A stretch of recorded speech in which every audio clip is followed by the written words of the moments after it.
And according to Uche, she came to his house, took a picture of the outside, and sent it to him, along with a message that said, "I see you."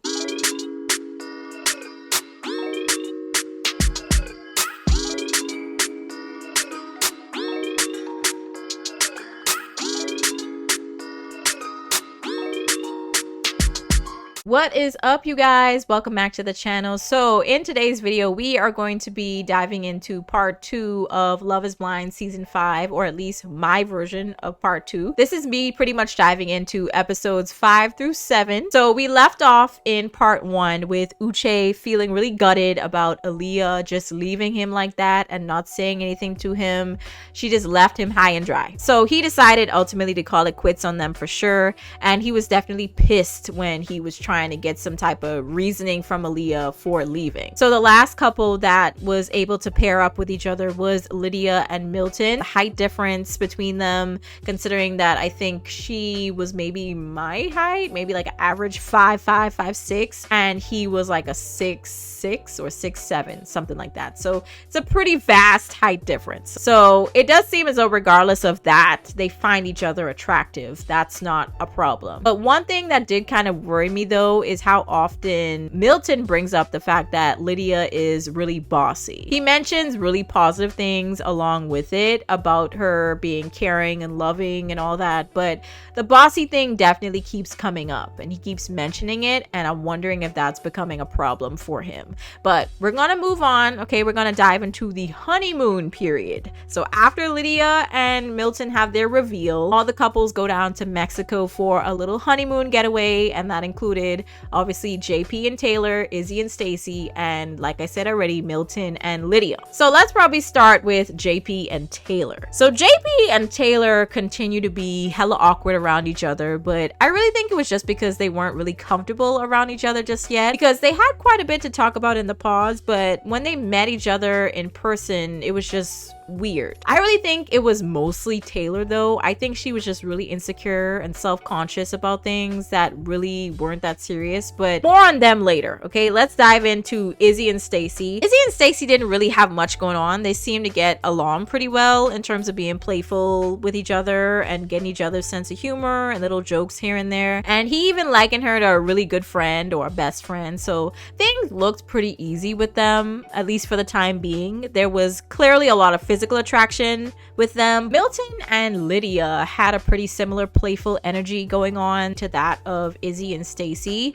and because Lydia never really seems to stop talking, of course there's hardly ever any awkward silences, but there is a lot of attraction there on both sides. So we'll see where that goes, but things definitely seem to get a little spicy in some scenes with Milton and Lydia, so you know, I think it's fair to say that the physical attraction was there. But I think the main couple that I want to highlight here is JP and Taylor, okay? And that's kind of why I mentioned them first and said that we're going to have more on them later, because there's a lot to talk about. So things started to go downhill pretty quickly for JP and Taylor, but let me get into what was going on and what I think was really going on. So like I said earlier, there was a lot of awkwardness going on between them from the beginning, but you could tell they liked each other. However, there seemed to be a much stronger like coming from JP than Taylor, mainly because of how Taylor was just being nitpicky about the small stuff, like him having a gap in his teeth and the fact that they didn't really talk that much, so it was a little weird. And she even realizes that she overthinks all the time, and she says that in one of their conversations that they had in the first day or two. There was a scene where she was actually crying. Okay, she was actually crying, and I was honestly confused. Okay, I did not understand why she was getting so emotional. I really didn't. And it got even worse when the couples met up with each other and Taylor started seeing how playful everybody was with each other. The comparisons started running through her mind because she brings it up over and over again after this. So she started talking to Stacy about her relationship with Izzy, and I think in that moment she already made the decision in her mind that she didn't want JP anymore. I think that that ultimately was the moment, in my opinion, where she made that decision in her head. I honestly believe that if she spent the same amount of time thinking about what the other couples were doing and how much more, in her words, invested, quote unquote, they were in each other than her and JP were, they could have probably been much further along in their relationship. And I kept seeing so many opportunities for her to be playful with him and push their conversations further, and she wouldn't do anything. She would just let the moment dissolve, basically. And I'm like, you can't just put everything on him. It can't just be on JP. It has to be partially you as well. And I just feel like there was a lot of points where she could have really tried and she didn't. You could really see when they had the couples meeting for the first time, and after Taylor has this conversation with Stacy about her relationship and she starts comparing herself and whatnot, I really think, obviously, like I said already, in that moment, she kind of made the decision that she didn't want JP anymore.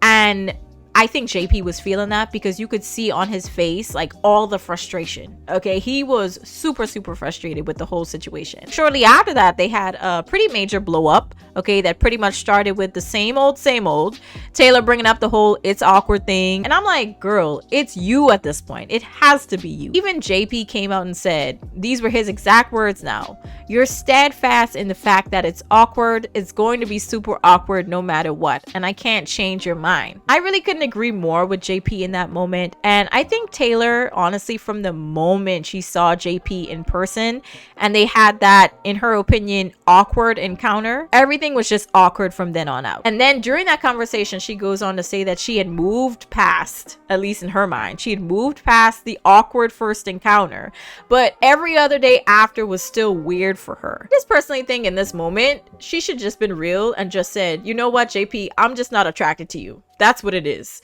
Because really and truly, there wasn't any other issue. It just seemed like, okay, he's quiet, all right? But at the same time, you're not actually trying to engage him in conversation. You're running out of things to say. And you even said that in the first encounter. And I think that's really because, again, like I said, you were too busy focusing on his gap in his teeth and, you know, just nitpicky things. And I just think, honestly, that's what it was. I think it was the physical attraction for her, and she didn't want to say that, in my opinion. But I honestly think she should have just said, you know, listen, I'm just not attracted to you. Let's move on. I think it would have been a lot faster of a decline. And she claims that this was her first time he even really talked to her. And again, I'm like, girl, were you even present for the entire last few days?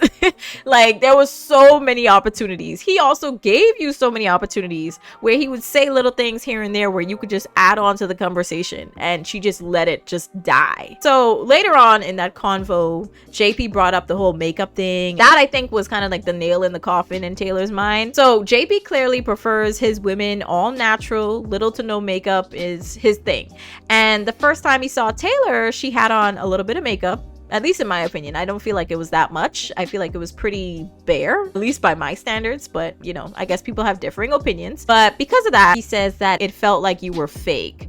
So that was kind of like his turn off moment, I guess. So it just went completely left from there, and Taylor decided to just go into another hotel room for the night, and the next day they met back up again. And it was honestly just for Taylor to say that she was dumping him and felt uncomfortable around him. JP was the first one to talk at the beginning of the conversation and basically said that he just wanted to move past everything and see it through, but Taylor was just ready to move on, in all honesty. So that was that. She gave him back the ring, and yeah, there was just no changing of her mind. They gave each other a hug. And that was it. They ended things. The other couples, they go back to Houston, I believe is where they're from, but they go back home, and the two couples that were left, of course, is Izzy and Stacy, and Milton and Lydia. So they get on a plane. They're heading back to their joint apartments that they're going to be staying in together. And during that time, they also get to learn about each other's good, bad, and annoying habits. So they also get to see each other's apartments and houses that they were living in before this process. And Lydia sees Milton's place first, that he shares with a roommate, and she's already making noise about how it looks like a college dorm and it's a reminder of how young he is, blah blah blah blah. And Izzy later gets to see Stacy's place, and he likes her taste. However, they do get into a pretty interesting conversation about money and going 50-50 on things, because Stacy is definitely giving the vibe that she would much rather the man, and she doesn't kind of like outrightly say that, but she hints at it it several times throughout the conversation that they have, and you could tell that Izzy is kind of looking at her a little sideways because of that. But dinner's not 50-50. The man pays. Why? I've never had a guy ask me to split something. Let's move on to Uche and Aaliyah yet again. I did say at the beginning, you know, he was gutted about that whole situation with Aaliyah and that he had pretty much ended things, which he technically did. I guess he kind of wanted some more closure. So he did decide to meet up with Aaliyah outside of the pods to get her side of what went down and ultimately made her leave the whole experiment. So she started off by pretty much saying that she was still in love with him and could still see herself marrying him. But Lydia was kind of the main problem because she gave her way more information than she needed and it made her feel really uncomfortable. Uche, of course, is still really hurt about the whole situation with her leaving, but this time around he felt the need to give more context and backstory to his and Lydia's past relationship, which was pretty crazy when he goes into detail. So the first time around they got together, then Uche, he pretty much decided to end things because he just realized it just wasn't going to work out between them.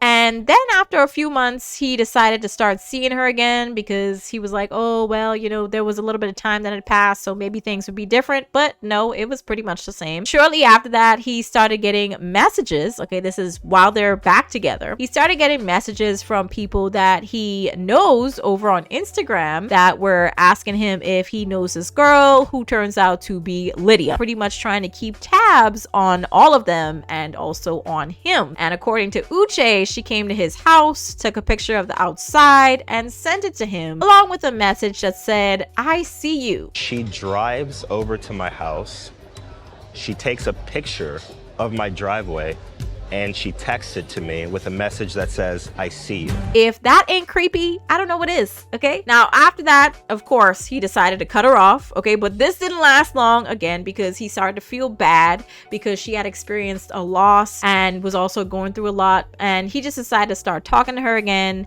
at least until it looked as though she was in a better place mentally. But regardless of all of this context, okay, Aaliyah still ultimately made the decision to leave all of this behind. She left Uche behind without an explanation. So Uche just decided in that moment to confirm again that it's over between them because he didn't feel as though she had faith in him, which she kind of didn't if you think about it. Okay, she just abandoned him mainly because of what Lydia said. Okay, not what he said, what Lydia said. So it just gave that vibe of, I don't really trust you or the situation, so I'm just gonna walk away. So it just was not a good look. We get to Izzy's apartment. He's showing off his apartment to Stacy. She's actually pretty impressed by how clean and decently decorated it was. But just a reminder, Stacy is older than Izzy by a few years, and she gets into this back and forth, and it really starts to heat up because I guess Stacy was looking through some of his drawers, and she ended up finding what Izzy labeled as like a lost and found section in his drawer. And in there, she actually found some earrings, and it was, you know, obviously from a woman, but he couldn't even remember who the woman was. He couldn't remember who it was, how it got there, none of that. He really couldn't give no explanation. And yeah, it was just really, really awkward. I'm not gonna lie. So Stacy ultimately takes this whole situation as, you are married to me now, why didn't you throw this away? And Izzy is like, I really just didn't remember that was there. Okay, I just did not remember, I didn't recall, and you just happened to find it. How was I supposed to know you was gonna go through my drawers? Which, you know, I believe him, but at the same time, I think Stacy had a point. It was a little weird and it gave off player vibes, but at the same time, how is he supposed to know that he'd actually leave this experiment with someone and literally within a week at that? But then they go back to the plastic cups and cutlery situation, and Izzy thinks she's being a little bit materialistic, which I agree with. The fact that y'all are literally having an argument about plastic spoons and forks, it really made me worried about the future for them. I'm just going to be real. Like, y'all really are having this argument right now. Okay, so let's move back to Milton and Lydia. They did warn him about Lydia's personality, which could be very over the top and bossy, much like what Milton had said a few times before. And, you know, I said that I was kind of worried about that. So shortly after that meetup, Izzy meets up with Stacy's family, and they decided to bring up the really, and I stress really, stupid fight that they had the night before over the plastic forks and paper plates. But Stacy, I guess, was happy that Izzy decided to stick beside her and give her a hug instead of leaving. But at the same time, I think it's because of how ridiculous the whole fight was. Like, why would he leave you after just that stupid fight. Like, it was really dumb. But it was the conversation with her dad that really kind of worried me, because he started talking about how she likes to be spoiled and fly first class. And Izzy just says, I'm responsible with my money and I have savings, but I'm not really trying to blow through all of it right now. She's got a house that she's worked her ass off for and all the rest of that. Like an AC unit goes out, you're gonna be like, can you help me cough out $20,000 and replace this thing tomorrow, kind of thing. Especially with that house, yeah. Exactly. I guess it's your responsibility to take that. It was a little concerning and made me think about the materialistic comment that Izzy made to Stacy back at his place. But now we're gonna hop into the group meeting. The Love is Blind cast members ended up meeting back up again, minus a few people here and there. But the tension definitely got pretty thick between some people. Now, Lydia finally got some closure about the whole Izzy thing, but you could tell while Izzy was talking to her that she didn't really care what he had to say.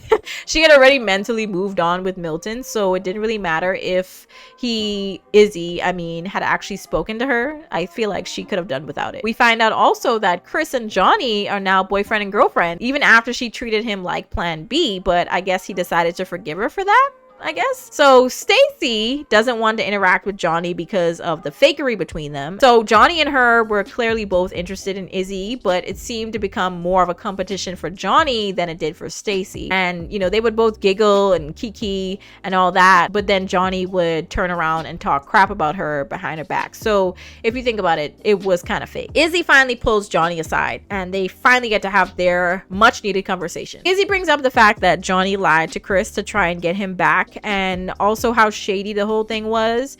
He literally started off the conversation, y'all, by saying, I heard a lot of sketchy-ish about you. Like, he chose violence, okay? So he was happy that he didn't choose Johnny, and he kind of said that in the conversation as well. But when he finally allowed Johnny to speak, she just refuted everything and admitted to nothing. So after that conversation went absolutely nowhere, she went crying to Chris, and he had to be the cheerleader and tell her how awesome of a person she was. And it just really made me feel weird about their relationship. Lastly, we're gonna dive into Uche and Lydia. So Uche arrives and he pulls Lydia to the side and they start talking about everything that he'd said to Aaliyah earlier on in the episode about Lydia's weird behavior and the stalking. So I watched that entire conversation back several times and I couldn't find one moment in there where Uche was coming out of character and, coming out the side of his neck to talk to her in a disrespectful way. But Lydia, of course, pipes up somewhere along in the conversation and she's just like, you won't talk to me like that. And in my mind, I'm like, girl, you really need to calm down.